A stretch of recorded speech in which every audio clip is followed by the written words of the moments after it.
to hit on here today. Hopefully I can kind of work my way through it, then we'll get to questions. But first is, obviously you guys are well aware this is Pac-12 Student Awareness Week, so really want to try to highlight some individuals or some different things that we're doing each day. Really proud of the fact that since we've come on board here, our team GPA has gone up every single semester that we've been here, with an all-time high this past spring, which we're really proud of. Two guys I'd like to highlight today, Cody Kessler and Antoine Woods.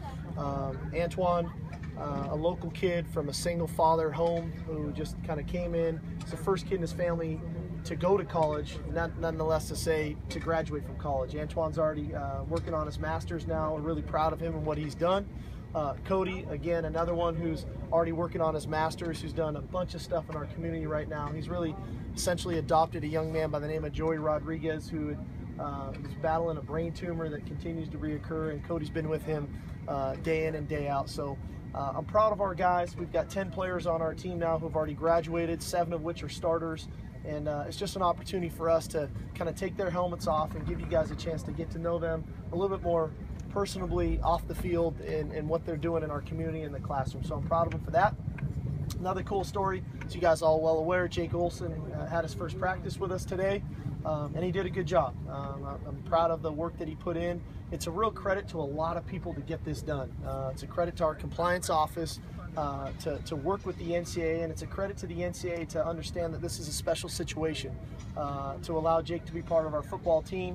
Obviously, you guys saw he was in a yellow jersey. He is non-contact with us right now, but as we continue to grow with him, I think it's a great story for us. It's a great story for Swim with Mike, which you guys have seen our players be a part of all spring, that our guys go be part of. And the Swim with Mike program is what is giving Jake the scholarship to allow him to be part of our football program. So all in all, it's a great story.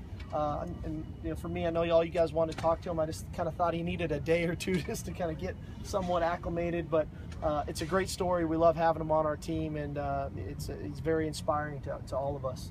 And then the third piece is, we got a Pac-12 opener Saturday, and we got a really good opponent coming to town in Stanford, a disciplined team, very well coached, David Shaw, the whole thing. We know a lot about it. It's been a really kind of cool rivalry that has somewhat developed here over the last few years, and all the tight ball games that we've been involved in with them. So we have our work cut out for us. We're just starting the process now. Today was Tuesday, typical Tuesday practice, hard physical practice. I thought the guys were good. They were attentive. As always, Tuesdays are going to be probably the most difficult day of the week, and so hopefully we can continue to clean things up into Wednesday, be a little bit more crisp in what we're doing. So all in all, it was good. You saw Kevon Seymour was pretty limited today.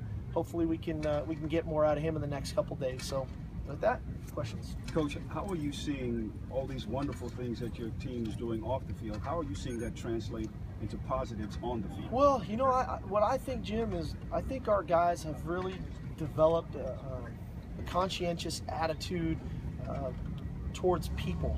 I don't think our guys are about themselves. I really think they enjoy their teammates. I think they're very thankful and humble for the opportunity that they have to come to the University of Southern California, work with the great people that they have.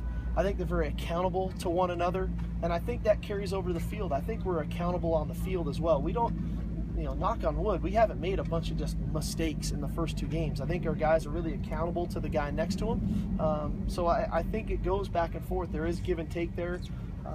We monitor, for example, we monitor all of our tutorial sessions if a guy misses or if he's late.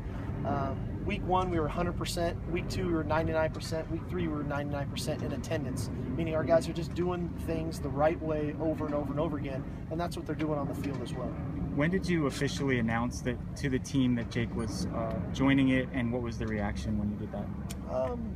We didn't make some grand announcement, quite honestly. Jake's just part of the team like the other freshmen, and he doesn't really want to be treated any differently, and that's what I appreciate about Jake. He comes to every meeting, he's there, he's attentive, he's on time or early, he came out to practice, he had on the proper attire, and he practiced. So our guys have I think enjoyed having Jake around, because I think it puts things into perspective for them.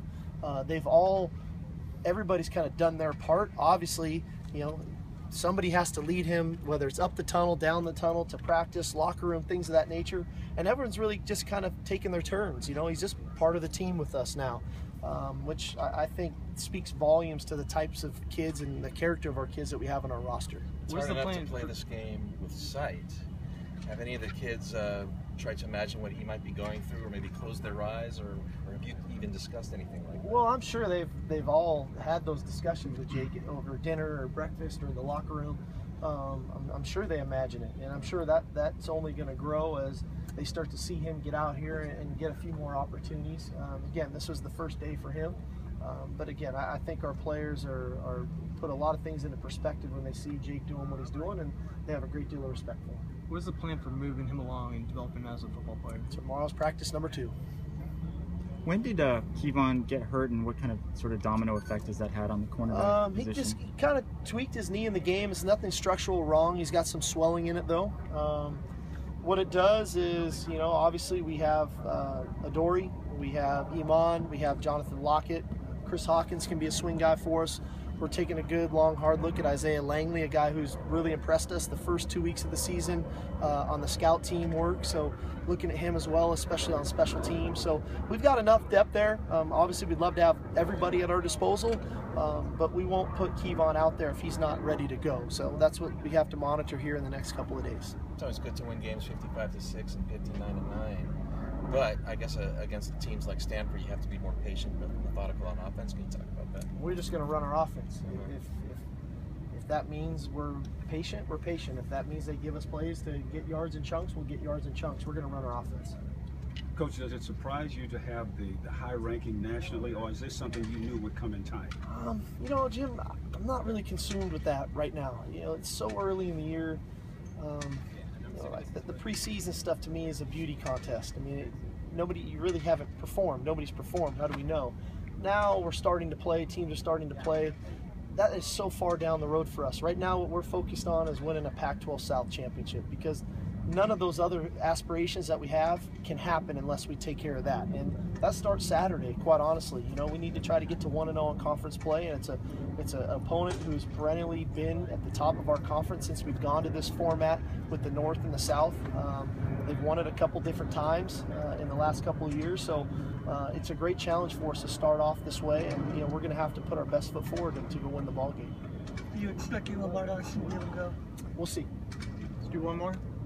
How do you plan on making the game on your terms? You know, they're known as like a smash mouth team. How do you plan on slowing them down?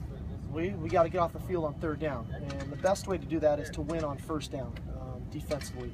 You know, if they're going to run the football, we need to try to not give up the 4- and 5-yard fall forward runs to where they get in 2nd medium and 3rd and short. And when they throw the ball, we need to make sure we try to make the quarterback as uncomfortable as possible and be really sticky on the receivers. Because if we can force 2nd long, then in turn, you know, more times than not, you force a 3rd and long, and that's a little easier to get off the field, force a punt, and now the ball's back in our possession. But you got to win on 1st down if you really want to be effective on 3rd down. Great. Thanks, Coach. Alrighty, guys.